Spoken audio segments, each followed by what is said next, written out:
The voicemail was barely 10 seconds long. "We had the family dinner yesterday. Thought you'd be too busy." My grip on the coffee mug tightened until it hurt. A family dinner without me again. But this wasn't just another snub. It was the thick envelope waiting on my table, heavy with betrayal. Inside was a loan statement I'd never signed for a sum that could sink me. My own parents had forged my name. "I'm Rachel Carter, 35 years old, and I've spent my life craving a seat at a table that was never meant for me. That ends today." I stared at my phone screen long after the voicemail ended, the words looping in my mind like a cruel refrain. "We had the family dinner yesterday. Thought you'd be too busy." The image formed instantly, my parents' dining room glowing under the chandelier, the long table crowded with relatives, plates of roast chicken and buttery rolls, the clink of glasses raised in toasts, laughter spilling into the hallway, every chair filled except mine. It wasn't new, not really. I'd been forgotten before, my high school graduation party that somehow never got scheduled because my cousin's baby shower was more pressing. The Christmas Eve when they left for a ski trip without telling me, calling on Christmas morning from the slopes, as if that was normal. But at 35, I had foolishly hoped those days were behind us, that we'd grown past the casual cruelty of exclusion. The familiar ache rose in my chest, equal parts shame and anger. I told myself I shouldn't care, that these gatherings were meaningless. But the truth was, every omission still landed like a punch to the gut. There's a special kind of hurt that comes from realizing the people who are supposed to love you most don't think of you at all. I set my coffee down, trying to shake it off. That's when I noticed the thick cream-coloured envelope on my table. No return address, just my name typed neatly in the centre. I tore it open without thinking. Inside was a stack of papers, stamped with the logo of a bank I'd never used. My eyes skimmed the first page, my brain stumbling over the numbers. 5 figures, due in 60 days. I flipped to the signature line. My name was there, written in a slanted script I recognised all too well. My father's handwriting. My breath went cold. I checked the details again, each line confirming the impossible, a personal loan in my name for an amount large enough to sink my savings, and then some. Secured against my condo. For a moment, the room seemed to tilt. This wasn't some overdraft fee or clerical error. This was deliberate.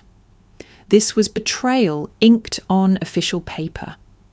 I pressed a hand to my forehead, flashes of memory rushing in, Dad teaching me how to write my name in cursive at the kitchen table when I was 6. Mum praising my responsible nature. When I landed my first job, all the while weaving a narrative where I was the dependable one, the safe one, the one they could count on, and apparently the one they could use. I sank into the chair, the envelope limp in my lap. My phone buzzed again, another voicemail notification from my mother this time. I didn't press play. I already knew the tone, cheerful, dismissive, as if she were tossing scraps to a dog. She wouldn't mention the loan. She wouldn't apologise for the dinner. She would glide past both as though my absence, my name on that debt, were inconveniences barely worth noticing. The walls felt closer. I pushed up from the table and paced the small length of my apartment, the paper crackling in my hand. This was more than exclusion. This was erasure. My parents had written me out of their family moments while writing me into their financial mess. They turned my life into collateral without so much as a phone call. I caught sight of myself in the mirror by the door, hair loose and unkempt, face pale, eyes wide with disbelief. It was a look I remembered from childhood photos, me standing apart from the group, trying to smile, pretending not to notice the way everyone else leaned toward each other. The coffee on the table had gone cold. My stomach twisted, not from hunger, but from the sick knowledge that this wasn't a one-time lapse in judgment. This was a pattern. My absence from the dinner and my presence on that loan were two sides of the same truth. I was not a daughter to be cherished. I was an asset to be leveraged, a name to be used when it suited them. And I had let it happen because I kept hoping they would see me. I sat back down, the envelope spread open before me, and stared at the signature again, my father's loops and slants, so confident, so sure he'd get away with it. Something inside me shifted, hard and irreversible. They'd counted on me staying quiet. They'd counted on my love for them outweighing my love for myself. But as I folded the papers back into the envelope, my hands steady now, I knew this time would be different. This time, I wasn't going to disappear. I didn't want to call her. Every instinct told me it would be pointless. Another exercise in self-inflicted hurt. But the loan documents lay on the table like an open wound, and I couldn't stop myself from picking up the phone. My fingers dialed from memory, the number etched into me from years of obligation. She answered on the second ring, her voice bright and casual, like she was greeting an acquaintance at the grocery store. "Rachel, what a surprise!" I skipped the pleasantries. "Why didn't you tell me about the dinner?" There was a pause, just long enough for me to hear the faint clinking of dishes in the background, the hum of conversation. She was still with them. "Oh, honey," she said, her tone already laced with condescension. "Not everyone needs to be at everything. Family doesn't require perfect attendance." My throat tightened. "I'm your daughter." "Yes, and you've been busy with work, haven't you? I didn't think you'd want to rearrange your schedule for one meal." It wasn't one meal, it was the confirmation, yet again, that I was optional. I closed my eyes, fighting the rush of heat in my face. "And what about the loan?" Another pause, this one longer. The background noise faded like she had stepped into another room. "What loan?" she asked, feigning innocence so thin I could see through it. "The one in my name," I said, keeping my voice level. "With my signature. Except it's not my signature, is it?" Silence. I could almost hear her calculating her next move. "That was your father's doing," she said finally, as if that explained everything. "It's not a big deal, Rachel. Families help each other. You have good credit, and we needed it." My grip on the phone tightened. "You put my condo up as collateral?" "It's just paperwork," she replied, her voice cool now. "We'll pay it back before anything happens. You act like we're trying to take something from you." The disbelief hit harder than the words. "You forged my name. You risked my home. It's our home too," she snapped, dropping the sugar coating. "We helped you buy it. Don't forget where you came from." There it was, the debt I'd apparently been accruing since birth. The unspoken ledger they carried in their heads. Every gift, every meal, every ounce of shelter had a price tag. And now they were collecting. "You didn't even think to ask me," I said quietly. "If we had, you would have said no," she replied without hesitation. I let the words settle between us, heavy and toxic. This wasn't misunderstanding or desperation. This was entitlement, rooted so deep it had become part of their truth. "You're going to fix this," I said. "You're going to call the bank and—" She cut me off with a laugh that chilled me. "Rachel, don't be dramatic. The bank doesn't care who signed as long as they get their money. We're family. Start acting like it." I stared at the wall, my pulse thudding in my ears. If being family means being a doormat, I'll pass. Her voice dropped to a warning. Careful, Rachel. You're making this bigger than it needs to be.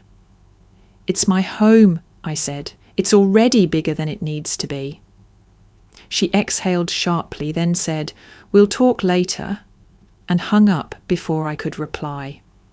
The silence in my apartment was suffocating.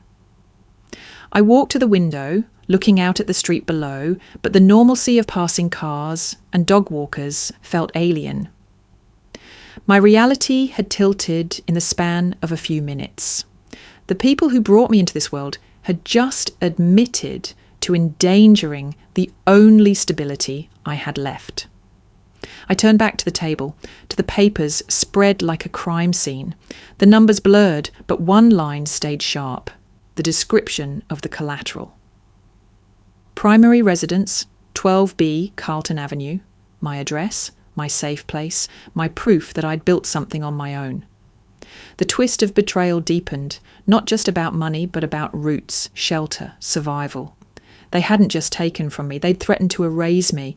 I sank into the chair, the phone still in my hand, my mother's last words echoing, start acting like family. For the first time in my life, I understood exactly what that meant to them. And I knew I couldn't let it mean the same thing to me. By the next morning, my apartment felt smaller, as if the walls themselves had been leaning in overnight. The loan papers still sat on the table, and every time I passed them, it was like catching a glimpse of a wound that hadn't stopped bleeding. I couldn't breathe in that air anymore. I needed someone, anyone who didn't see me as a signature to exploit. I grabbed my coat and keys, barely noticing the cold wind that whipped down Carlton Avenue. My feet carried me on instinct to a small coffee shop tucked between a laundromat and a florist.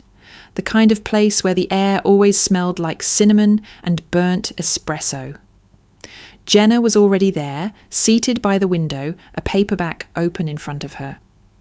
She looked at the moment I walked in, her face shifting from a casual smile to concern. You look like hell, she said, closing her book. I slid into the seat across from her. It's been a week of hell condensed into a night. Parents again, she guessed, her tone a mix of sympathy and weary familiarity. I laughed bitterly.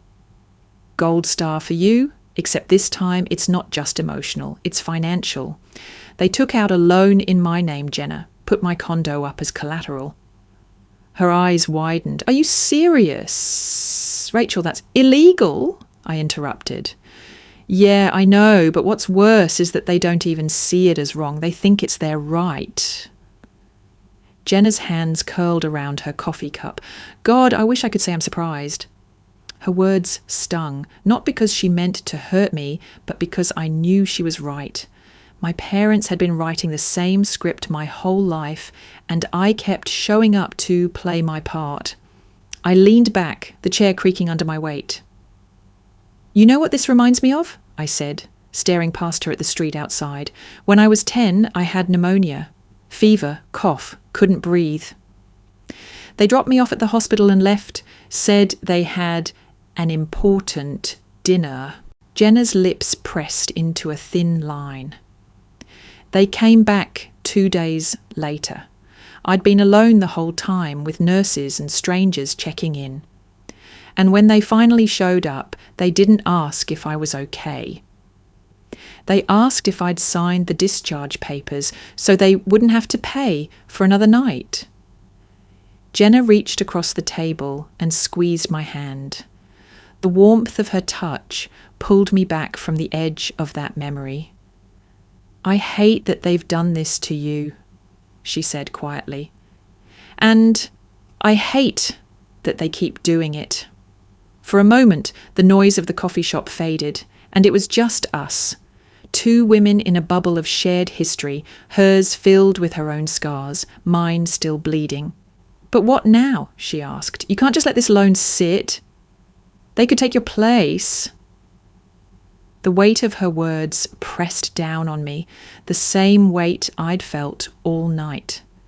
The loan wasn't just a number, it was a countdown clock. I don't know, I admitted. Part of me wants to burn every bridge. The other part still wants them to care enough to fix it. That second part, Jenna said softly, is the one that's been keeping you stuck.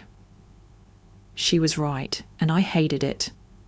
My coffee sat untouched, growing cold, just like the one on my table yesterday morning. I wanted to believe that there was a version of my parents who could be decent, who could love me without seeing me as a resource. But the truth was, that version didn't exist outside my imagination. Jenna let go of my hand and leaned back. You've got me, Rach. You're not alone in this. But you've got to decide how much longer you're going to let them write the story. I nodded, though my chest felt tight. It's just the idea of losing my home. Then fight, she said firmly. Fight like hell. Her conviction was a lifeline, but even as I grabbed it, the sharp edge of fear stayed lodged in me. That loan was a blade, and it was pressed right against my throat. Jenna's eyes shifted, and for a moment she looked like she was weighing whether to keep something to herself. Her fingers tapped against the coffee cup, the rhythm uneven.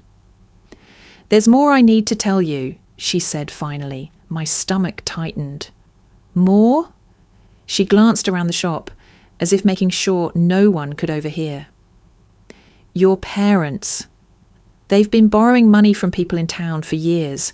Not banks, individuals, retirees, small business owners, church friends. They'd promised to pay it back with interest, and when people hesitated, they'd drop your name. I frowned. My name? They'd say, Rachel's backing us. She's our daughter. She's successful. She'd never let us default.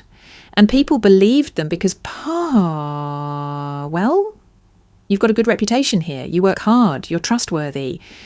You're the exact opposite of them. The words landed like stones in my gut. My mind scrambled through interactions I'd had in the past year.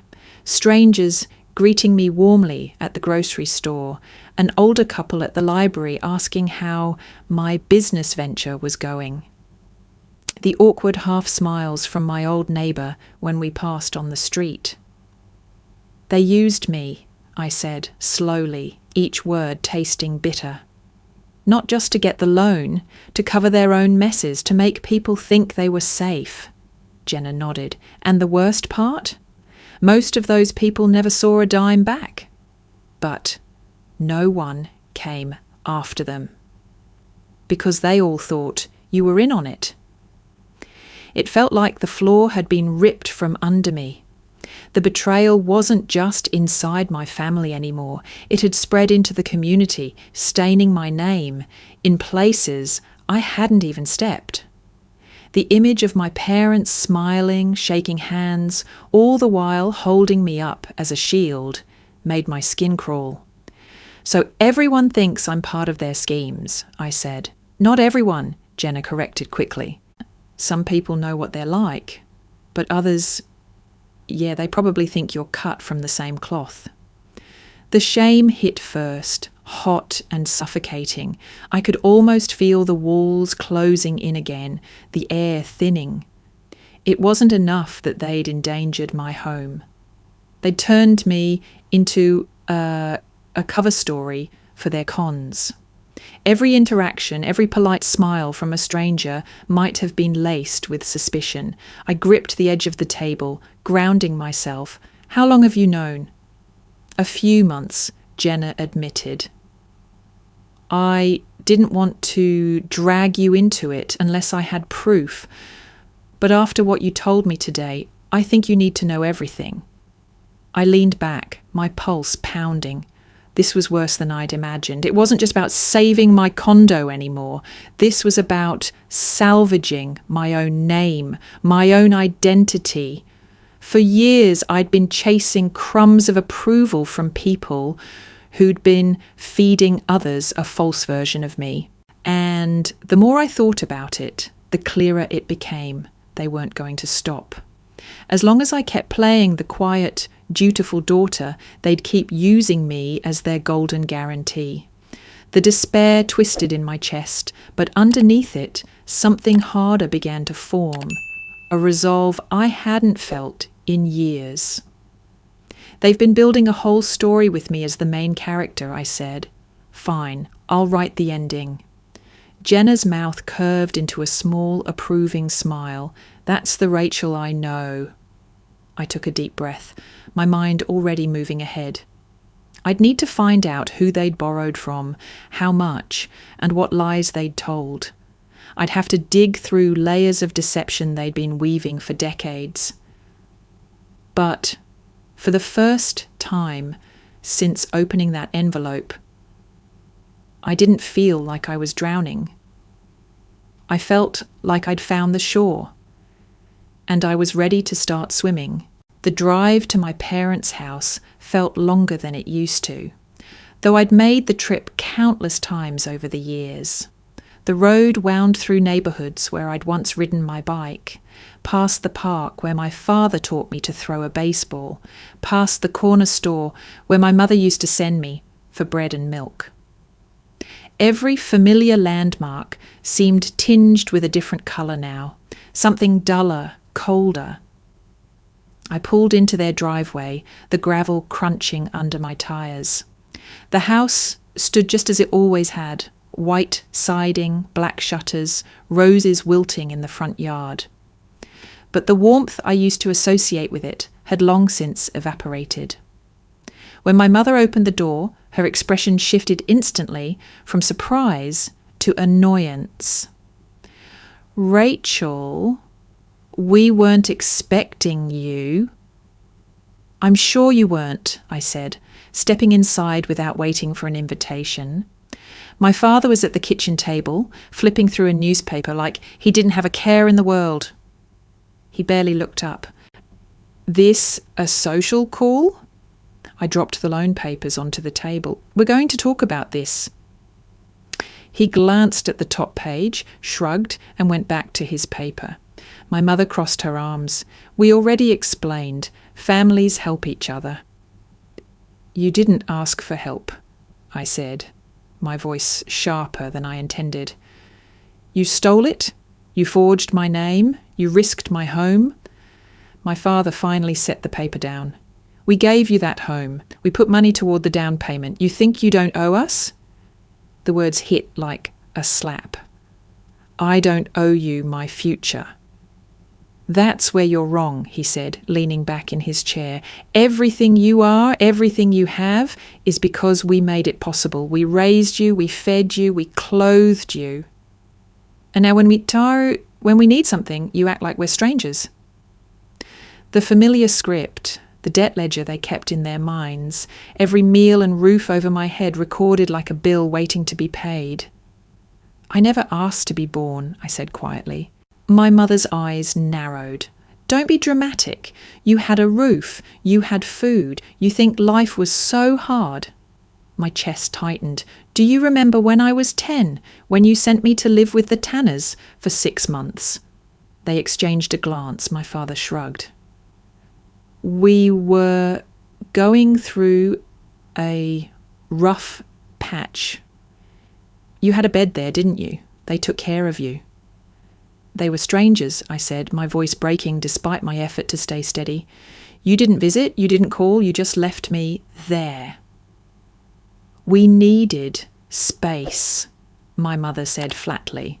Besides, it was good for you, made you independent. The memory was sharp and unyielding, lying awake in a room that smelled unfamiliar, listening to the creak of floors I didn't know, trying to remember the sound of my own mother's voice. I'd told myself they'd come for me any day. They hadn't. I took a deep breath, forcing myself to stand taller. That was the first time you made me feel disposable. This, I tapped the loan papers, is just the latest. You're being ungrateful, my father said, his voice low with warning. If you'd stop making this a fight, we could move past it. No, I said. I'm done moving past things you won't even admit happened. You think raising me means I owe you my entire life. But I'm not a line item in your ledger. The air in the room was tight, brittle. My mother broke the silence with a bitter laugh. If that's how you feel, maybe you don't belong here. I guess I don't, I said, my pulse steady now. And maybe I never did. I turned away from them before they could see the burn of tears threatening to rise. My eyes caught on the cluttered buffet against the far wall, stacks of unopened mail, mismatched pens in a chipped mug, and a wooden box I didn't recognise. Something about it tugged at me. "What's that?" I asked, nodding toward the box. My father's gaze flickered for just a second before he shrugged. "Old bills, nothing you need to worry about." That was enough to confirm I did need to worry. I crossed the kitchen, my footsteps sharp against the linoleum, and pulled the box toward me. "Rachel," my mother warned, but I was already lifting the lid. Inside was a jumble of envelopes, faded receipts, and a thick leather-bound notebook. The cover was worn smooth, the edges frayed like it had been handled hundreds of times. I set the box aside and opened the notebook. The first page stopped me cold.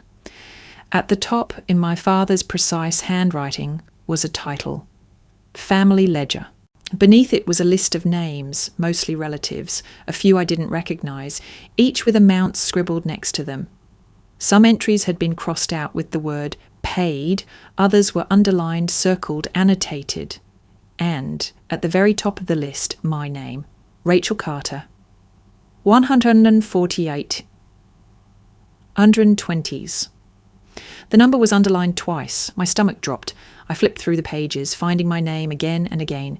Each entry had a note beside it. Car down payment, college tuition, home fund, holiday gifts. Every so-called gift, every moment I'd thought was an act of love, was catalogued here as a debt. "This is a joke," I said, my voice thin. "It's not a joke," my father replied evenly. "It's a record. You think things come free in this world? We kept track, so we'd all remember who owes what." I stared at him, words failing me. "You've been keeping tabs on me my whole life, like I'm an investment?" "Not just you," my mother interjected, as if that made it better. "We've done this for everyone. It's fair." Fair. As if love could be balanced like a checkbook, as if my place in this family was conditional on how much I could return. My chest ached, the initial surge of fury giving way to something heavier, something that felt like the slow collapse of a foundation. I flipped further through the ledger and saw notes about my brother, cousins, even distant relatives. But none of their totals came close to mine. I was the largest debt, the biggest asset. "I can't believe this," I murmured. "Believe it," my father said. "We've supported you more than anyone else. And now it's your turn to give back. That loan is just part of settling the balance." The words were so matter-of-fact, so devoid of shame, that for a moment I felt dizzy. This was their truth. They didn't see the loan as theft. They saw it as a withdrawal from an account they thought they owned. The anger surged again, hot and consuming, but it hit a wall of something colder, realization. I could fight them, scream at them, demand they see me as more than numbers in a ledger. But it wouldn't change the core of who they were. To them, I had never been a daughter in the pure sense of the word. I had been a resource, a future payout, an obligation they intended to collect on. I closed the book slowly, my hands steady, even as my pulse thundered. "You've kept me in debt to you my whole life," I said. "But here's the thing, you can't collect on something I never agreed to owe." My father's jaw tightened. My mother folded her arms, lips pressed in a thin line.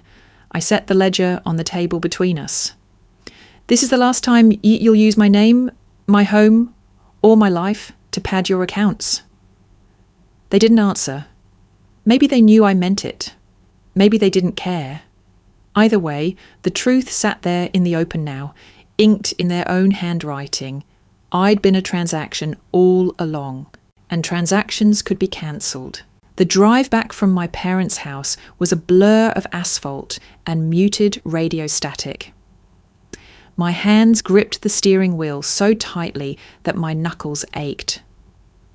The image of the family ledger burned behind my eyes, each page a reminder that I'd never truly been anything more than a column on their balance sheet.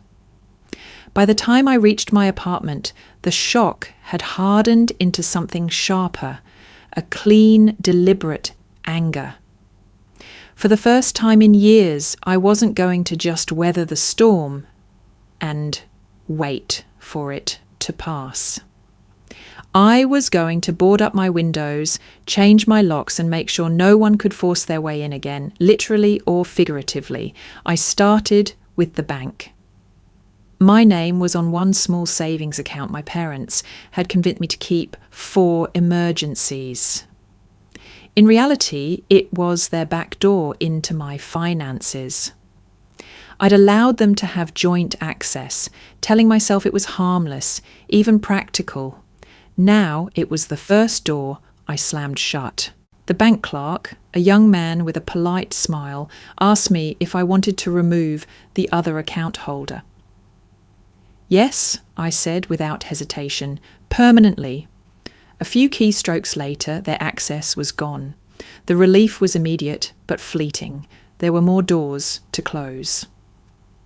Next, I called my phone provider. My parents had been on my family plan for years. Another arrangement, I told myself, was just convenient. In reality, it gave them access to my records, my call logs, my location data, if they wanted it badly enough. I need to change my number, I told the representative. She hesitated. Do you want to keep your old one active for a while? Forward calls? No, I said. I want it gone. No forwarding. No trace. When she read back the new number, I felt a small surge of satisfaction, as if I'd just erased a breadcrumb trail they'd been following for decades. Finally, I went through my email accounts, changing passwords, adding two-factor authentication, removing any old recovery addresses that might still link back to them. It was tedious, but each click was another layer of armour. By late afternoon, I was sitting at my kitchen table, the same spot where I'd first opened the loan papers. But the air felt different now, lighter, less polluted. I'd taken the first real steps toward making myself unreachable to them in every way that mattered. The phone they no longer had the number for buzzed on the table. Jenna. Please tell me you're not still over there, she said when I answered. No, I've been busy.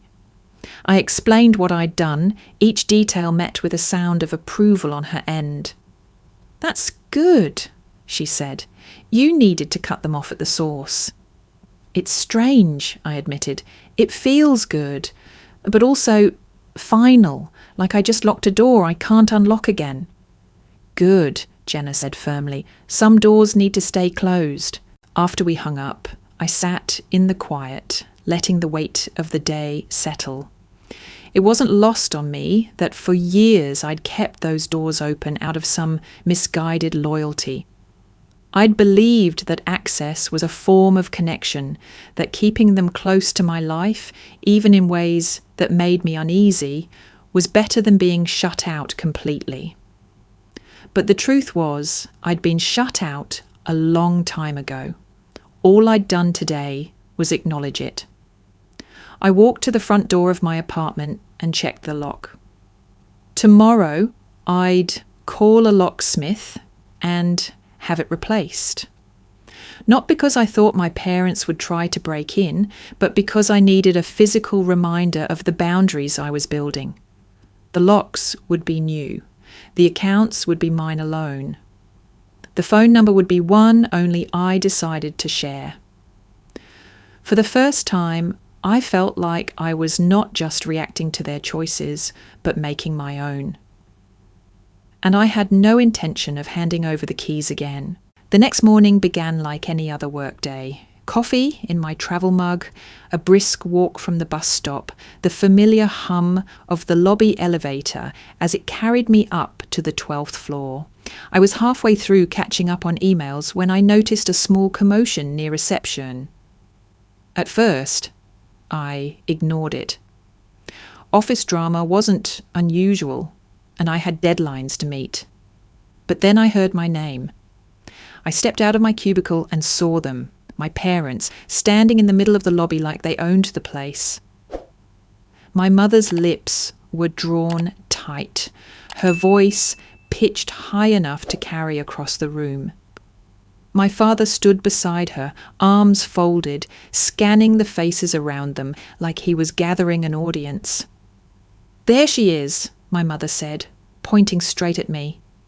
"That's our daughter, the one who won't help her own family." Heat surged up my neck.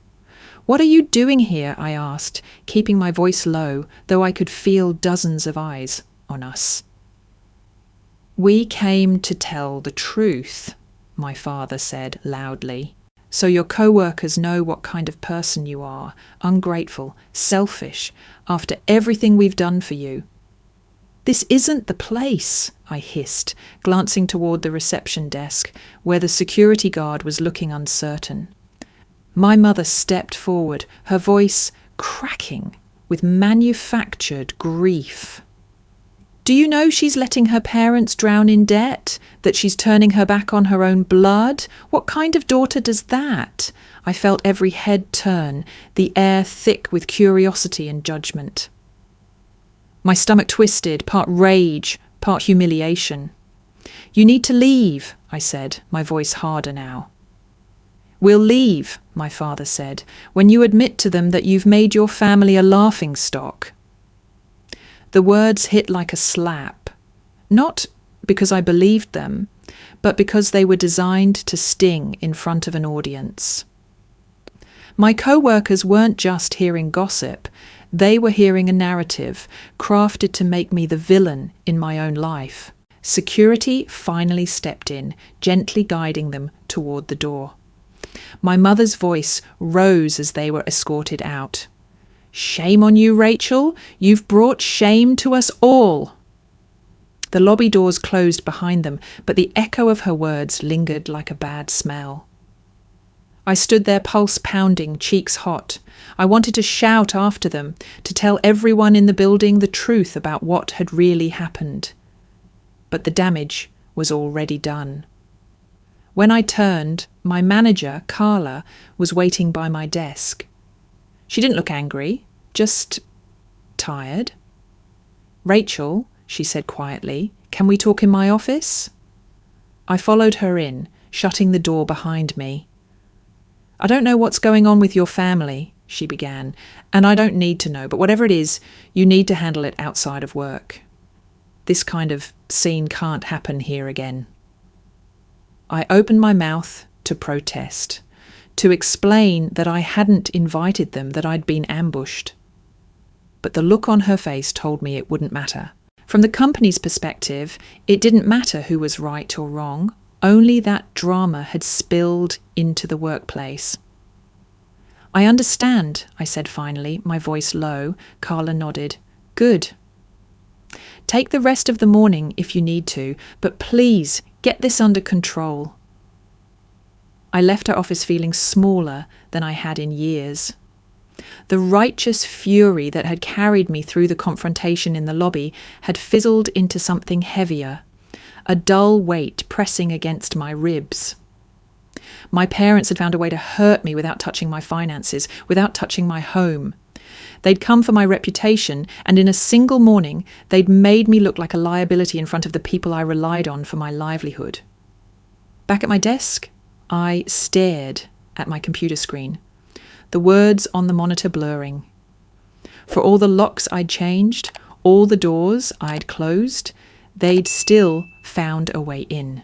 It was nearly 8 in the evening when my phone buzzed with an unfamiliar number. I considered letting it go to voicemail. After the day I'd had, I didn't have the energy for more surprises. But something in me hesitated before answering. "Hello?" A man's voice came through, deep and deliberate. "Rachel Carter?" "Yes. Who's calling?" "This is Daniel Price. I knew your father a long time ago." The name flickered in my memory, vague but familiar. "I remember. You used to come by the house when I was a kid." "That's right," he said, and there was a pause before he added, "I'm not on speaking terms with your parents anymore, but I have reason to believe they're about to make a move you should know about." My grip on the phone tightened. "What kind of move?" "I've been hearing from a couple of people in the community, folks your father's been talking to. He's trying to line up another loan. And from what I gather, he's planning to use your name again." The words were a cold punch to the gut. After everything that's happened, there's still... "Yes," Daniel interrupted gently. "They are, and they've gotten better at hiding it. They're going through intermediaries now, people who don't know the full story but are willing to sign off if they believe you're backing it." I paced my living room, the shadows stretching long across the floor. "Why are you telling me this?" There was another pause, longer this time. "Because I've been where you are. Not as a daughter, but as a friend who trusted them. Your father borrowed from me once. Said it was for a short-term investment. I never saw the money again, and when I pressed him, he told everyone I was lying to save face. I lost friends over it. My marriage nearly collapsed, and I didn't see it coming until it was too late." The bitterness in his voice wasn't sharp anymore. It was worn, the kind that came from years of carrying the same wound. "I don't want to watch them do to you what they did to me," he continued. "And if you're smart, you'll shut this down before they have a chance to make it official." I sank into the couch, my free hand gripping the armrest. "Do you know who they're talking to?" "I have a few names," he said, and I heard the faint rustle of paper. "I'll email them to you, but be careful. If they know I've talked to you, it'll get ugly." I almost laughed at that. Ugly had been the baseline for weeks now. "Thank you, Daniel. I mean it." There was a pause, then his voice softened. "Rachel, I know it's hard to see it this way, but cutting them off isn't cruelty. It's survival. And sometimes survival means finding allies in the last places you'd expect."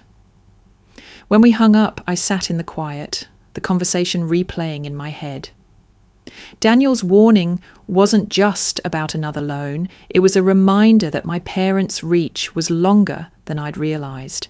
Even after all the locks and boundaries I'd put in place, they were still trying to work around me, to use my name as currency in a game I never agreed to play. The thought made my skin prickle. If Daniel was right and I had no reason to doubt him, I didn't have time to sit back and hope they'd give up. I needed to intercept whatever deal they were trying to make before it had a chance to take root. I opened my laptop, fingers flying over the keys as I pulled up my email. True to his word, Daniel's message was already there, a short list of names and phone numbers. People I didn't know, people who now apparently thought I was about to back them financially. My heart pounded as I stared at the screen. I didn't know how yet, but I was going to stop this, and for the first time in weeks, I felt like I might not be fighting this war alone. The email from Daniel sat open on my laptop, the list of names like a set of coordinates pointing directly to the next disaster my parents were preparing.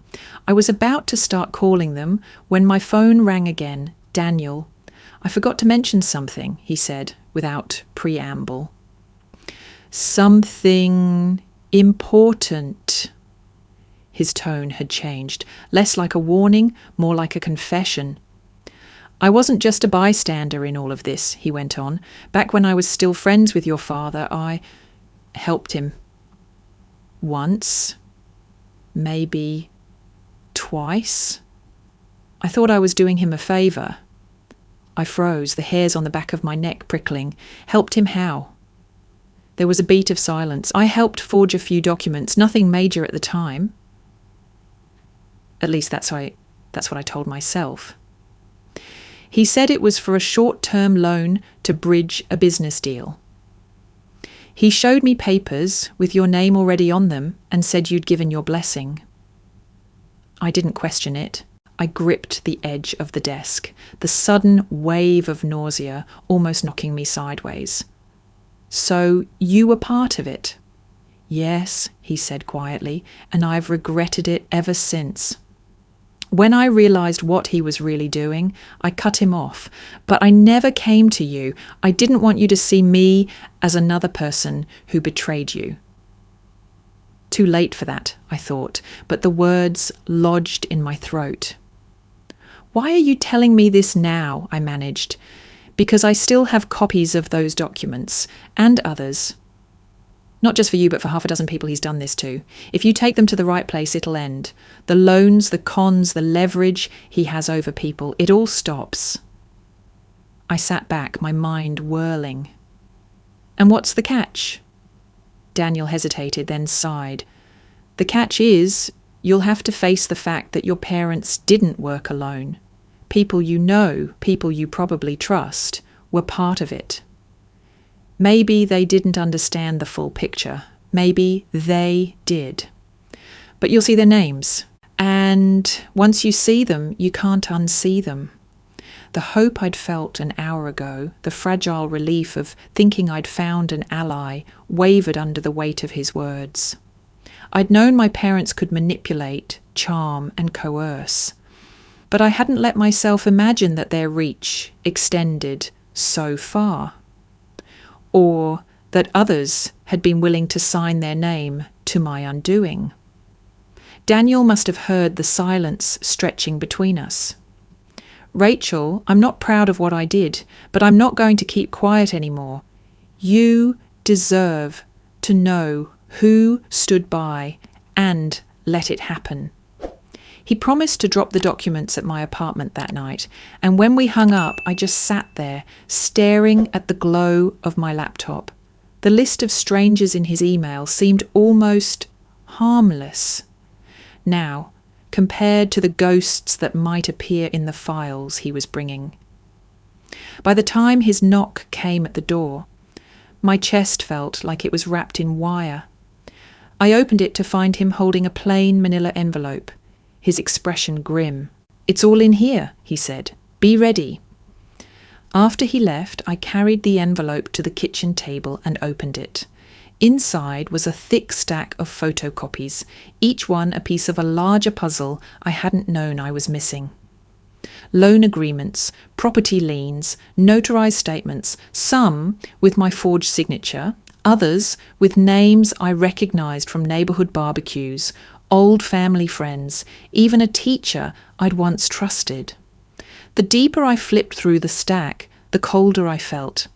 Every page was another confirmation that the web my parents had spun was wide, sticky, and filled with people who'd once smiled at me without a hint of guilt. I pushed the stack away and sat back, my pulse pounding in my ears. The path forward was clearer now. I had the ammunition to take them down. But the cost was knowing that betrayal hadn't just lived under my parents' roof. It had been sitting across dinner tables, shaking my hand, asking about my life, while quietly helping dismantle it. The hope I'd felt earlier didn't vanish entirely, but it was tempered now, heavier. Allies could exist, yes, but so could accomplices, hiding in plain sight. I didn't bother calling ahead. If I had, they might have found some excuse not to see me, or worse, use the time to spin a new version of the truth.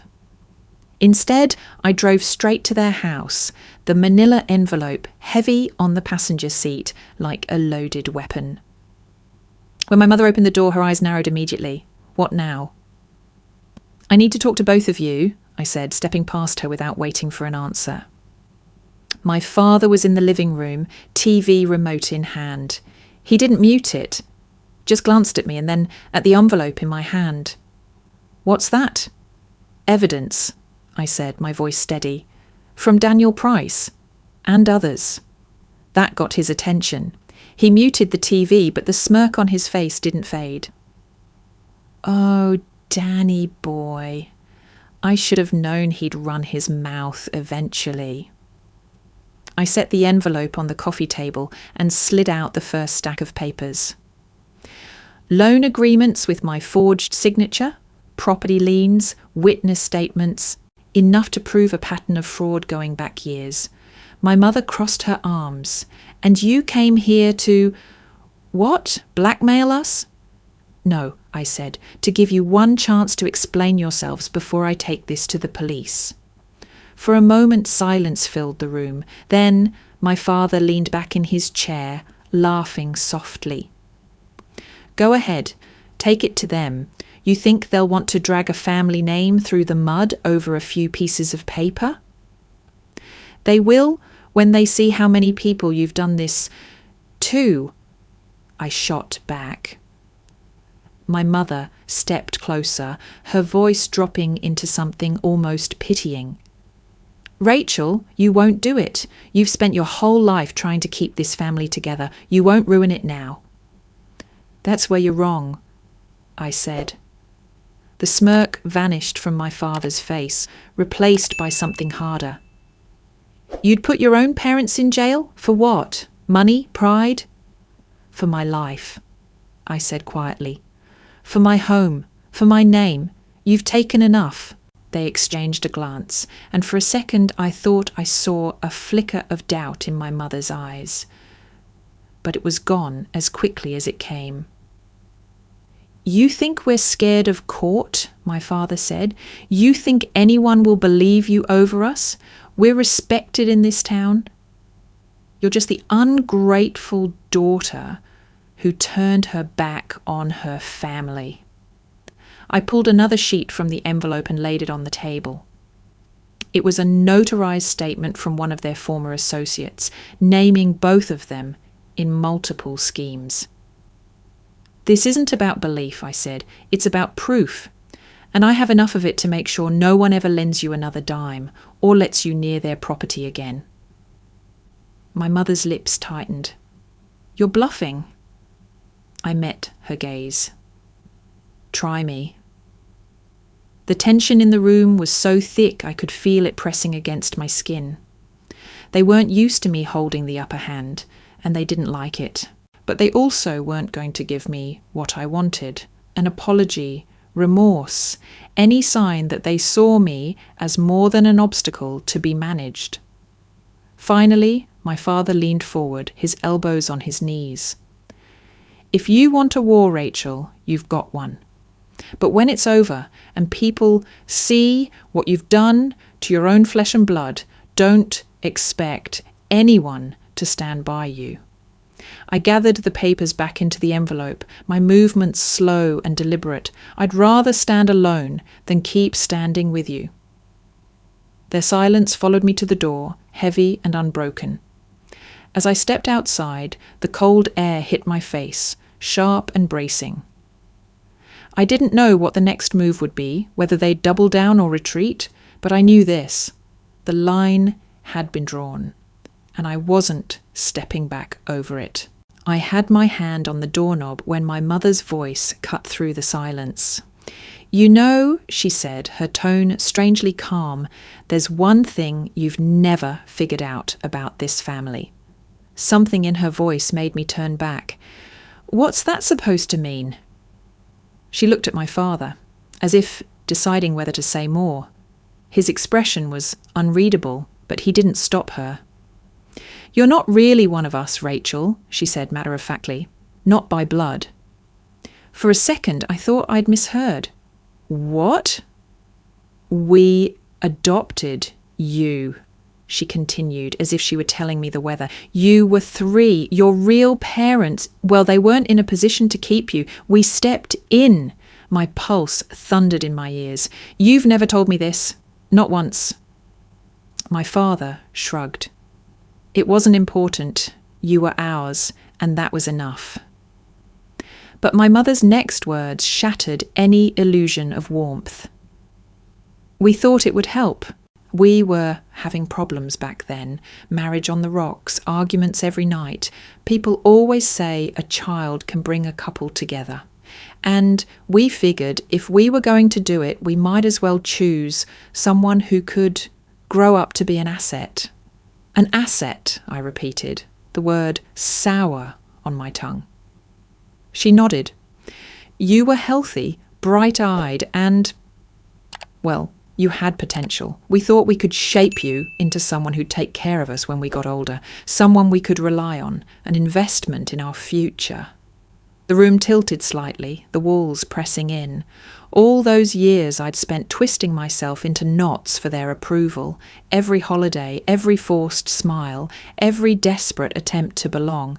It had all been for a role I'd been cast in before I was old enough to speak. My father leaned back in his chair, watching me with a faint smirk. We gave you a good life, better than what you would have had. A laugh escaped me, sharp, humorless. A good life? You turned me into a walking savings account. You kept a ledger on me like I was a business transaction. And now you're telling me I was never even your daughter in the first place? You were our daughter, my mother corrected, just not by blood. And frankly, that might be why it's easier for you to do what you're doing now, turning against us. Maybe it's in your nature. Her words hit harder than she probably realized, but they didn't land the way she intended. Instead of guilt, I felt something loosening inside me. The chain I'd been dragging for decades, the one labelled family obligation, suddenly felt lighter. Because if there had never been a true blood bond, then maybe I wasn't betraying them at all. Maybe I was finally setting myself free from people who had only ever seen me as a means to an end. I straightened, meeting her gaze without flinching. You're right, I said, I'm not one of you. And that's the best news I've ever heard. Her lips tightened. You can't just erase the past, Rachel. I'm not erasing it, I said. I'm walking away from it. My father scoffed. You'll regret this. Blood or not, we're the only family you've got. I shook my head. No, you were the only family I had because I didn't know I had a choice. Now I do. I picked up the envelope of evidence from the table, holding it firmly in my hands. Whatever happens next, it's not about saving a family name, it's about saving myself. They didn't follow me as I walked out the door, didn't call my name or try to stop me, and that silence, after everything, was all the confirmation I needed. The air outside was cold, but it filled my lungs like the first deep breath after years underwater. Yes, the truth had gutted me. Yes, it had left me with questions I might never answer. But it had also stripped away the last illusion keeping me tethered to them. Blood had never been what tied us together, and without that, there was nothing left to bind me to their ledger. The courthouse smelled faintly of paper and disinfectant, the air cool and dry enough to chap your lips. I sat at the plaintiff's table, my palms resting on a folder so thick it could have doubled as a weapon. Inside were weeks' worth of preparation. Daniel's documents, notarized statements, financial records, and the family ledger itself, every page copied and marked for evidence. Across the aisle, my parents sat with their attorney. My father was rigid, his jaw set like granite, while my mother wore that tight-lipped expression she reserved for funerals and photo sessions, equal parts stoic and self-conscious. They didn't look at me and I didn't look at them.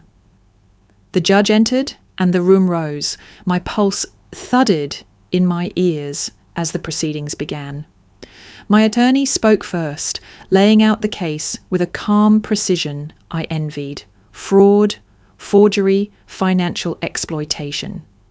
We had the documents to back up every claim, the witnesses ready to testify. Their lawyer countered with what I'd expected.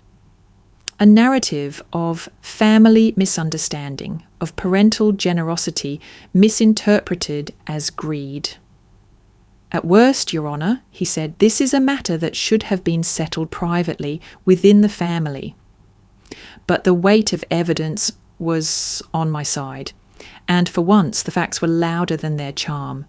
Page by page, the truth came into focus, not just for the court, but for anyone in the gallery who had ever believed the polished facade my parents had worn for decades. When the judge finally spoke, her words were steady, measured, and final. The court finds in favour of the plaintiff. All fraudulent claims against Miss Carter's property are null and void. Restitution will be determined at a later date. Furthermore, the defendants are prohibited from initiating any financial activity in Miss Carter's name. It was over. The gavel struck, sharp and clean. My parents didn't move, didn't speak. My mother's eyes flicked to mine, and for the first time I saw something close to uncertainty there. My father looked straight ahead, his hands clenched. I stood, gathering my folder, and walked out without a word. The sun outside was blinding after the dim courtroom. I stopped at the top of the courthouse steps, the weight of the moment settling on me. I had won. My home was safe. My name was my own again, at least legally, but I wasn't done. A week later, I sat in a sterile government office, the kind with buzzing fluorescent lights and rows of plastic chairs bolted to the floor. The clerk behind the counter was young, her hair pulled back into a neat bun, her voice brisk but not unkind.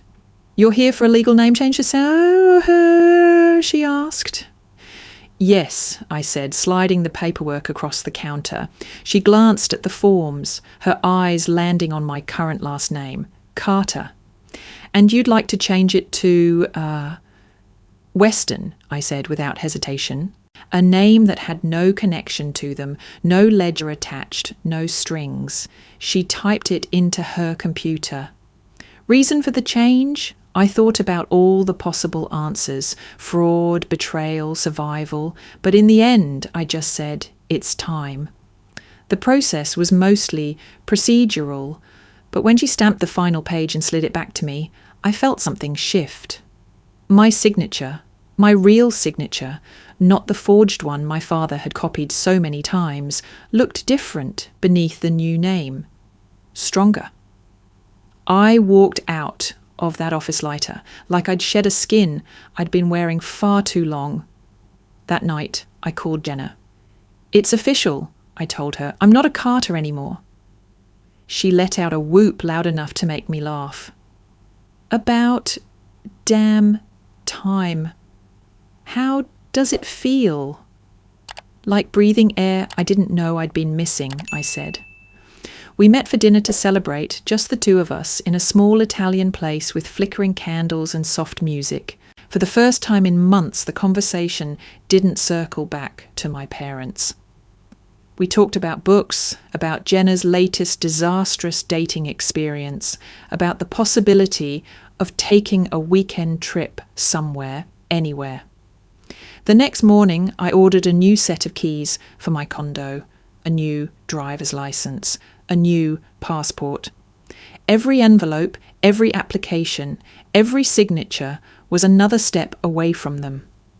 And then, one afternoon, I walked past a mirror in my hallway and caught sight of myself.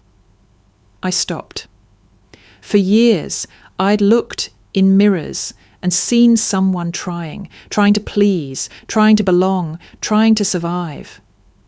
The woman looking back at me now wasn't trying. She was living. In the weeks that followed, I didn't hear from my parents. Not directly, anyway. There were whispers from mutual acquaintances, comments about how sad it was that I'd turned my back on family, the predictable accusations of selfishness. But the difference was I didn't feel the need to answer them, because the truth was I hadn't turned my back on family. I'd simply stopped mistaking them for it.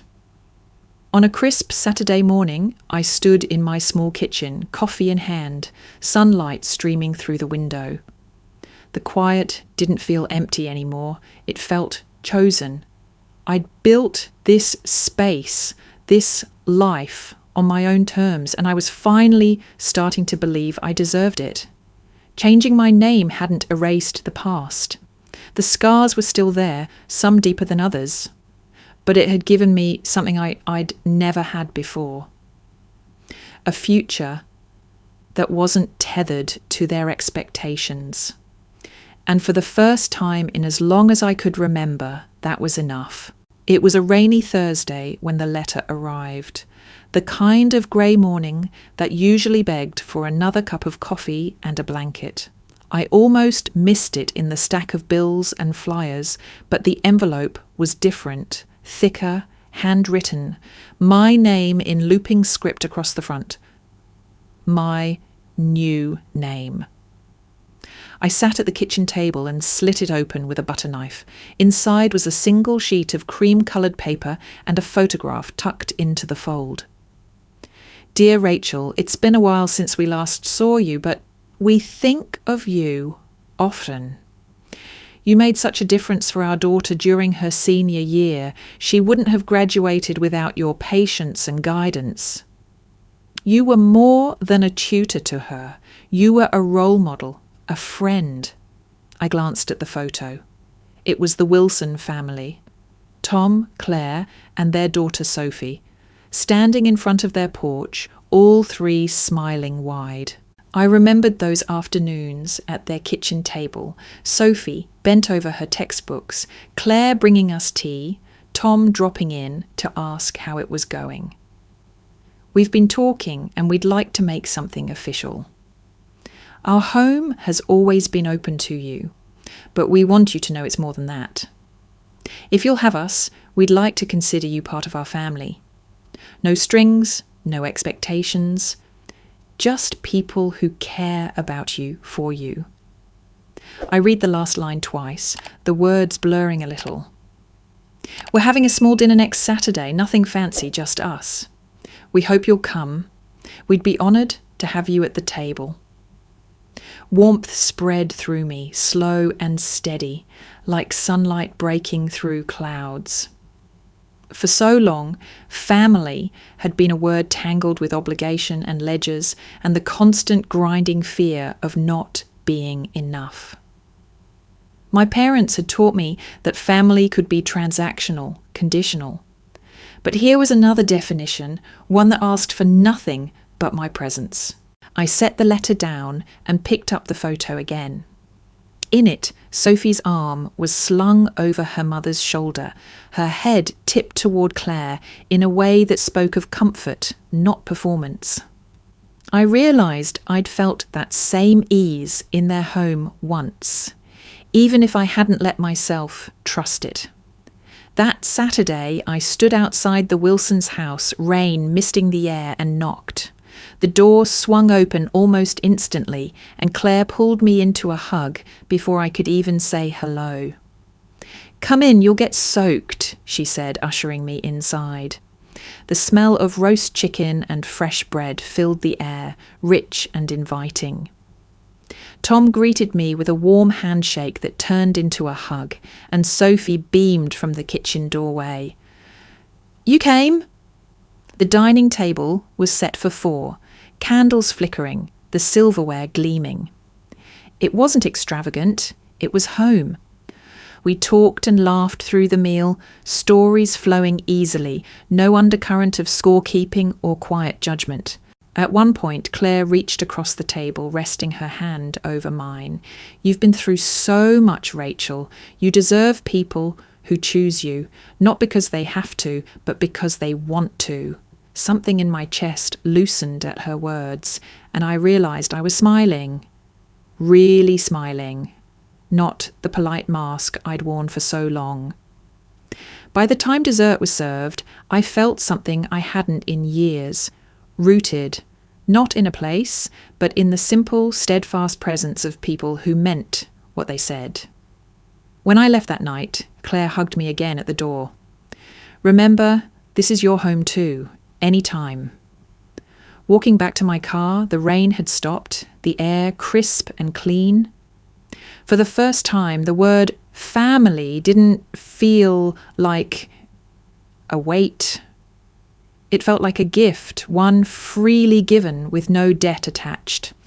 I slid behind the wheel, the letter and photo on the passenger seat. Maybe I hadn't been born into the kind of family I needed, but I'd found one. And that, I realised, was the truest kind of belonging.